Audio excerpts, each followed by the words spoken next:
ஒரு காலத்தில் பூமியில் மகிஷாசுரன் என்ற பெரிய அசுரன் வாழ்ந்தான்.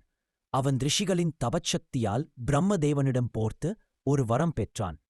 அந்த வரம் எந்த ஆணும் என்னை வெல்ல முடியாது என்று. இதனால் அவன் அச்சமின்றி தேவர்களையும் மனிதர்களையும் துன்புறுத்தினான். அவன் பூமியையும் சொர்க்கத்தையும் ஆக்கிரமித்து தேவர்களை துன்புறுத்தினான். தேவர்கள் துன்புற்று பிரம்மா, விஷ்ணு, சிவன் ஆகியோரிடம் புகார் செய்தனர். தங்கள் சக்திகளை ஒருங்கிணைத்து ஒரு புதிய தெய்வத்தை படைத்தனர். அந்த தெய்வம்தான் மாதுர்க்கை அல்லது துர்காதேவி. அவள் 9 வடிவங்களை நவதுர்க்கை கொண்டிருந்தாள்.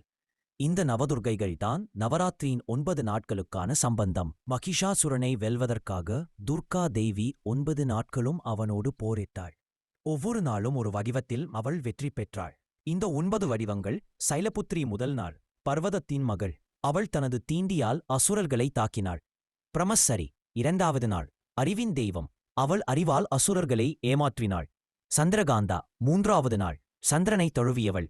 குஷ்மாண்டா 4வது நாள், உலகத்தை படைத்தவள். அவள் உயிரியலங்கள் பயன்படுத்தி அசுரர்களை அழித்தாள். ஸ்கந்தமாதா 5வது நாள், கார்த்திகேயனின் தாய். அவள் வீரத்தால் போரை தொடர்ந்தாள். காத்தியாயினி 6வது நாள், கோபத்தால் அசுரர்களை நசுக்கினாள்.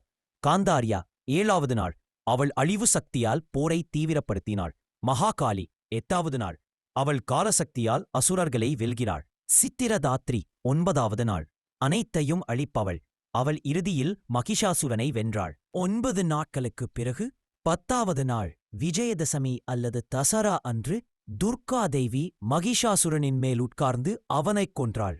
இது சக்தியின் வெற்றி, அறிவின் வெற்றியை, நன்மையின் அசுரன்கள் மீதான வெற்றியை குறிக்கிறது. இந்த கதை நமக்கு சொல்லும் பாடம் சக்தி ஆற்றல் மட்டுமல்ல, அது அறிவு, பொறுமை, வீரமாகியவற்றுடன் இணைந்தால்தான் வெற்றி.